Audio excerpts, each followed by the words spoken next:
नमस्कार, मैं आज आपको एक ऐसी शख्सियत से मिलाने जा रहा हूं जो किसी परिचय के मोहताज नहीं हैं। उदित सर, आज भोजपुरी फिल्म का 14वां अवार्ड शो है।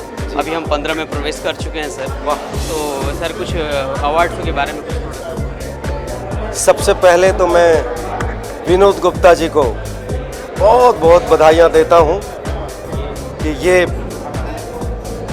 भोजपुरी फिल्म अवार्ड्स 14वां हम मनाए हैं, 15वां का इंतजार।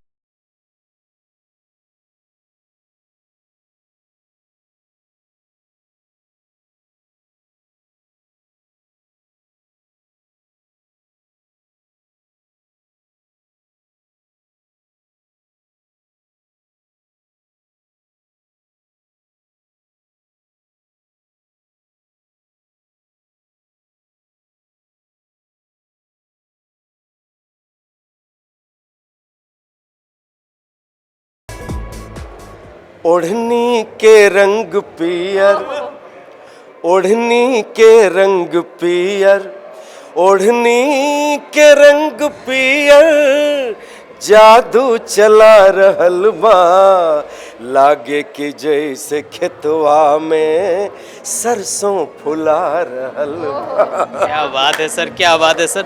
बहुत बहुत धन्यवाद सर कि आप अवार्ड में आए। Thank you so much sir. Thank you sir. Okay okay okay sir. Thank you sir. Thank you sir.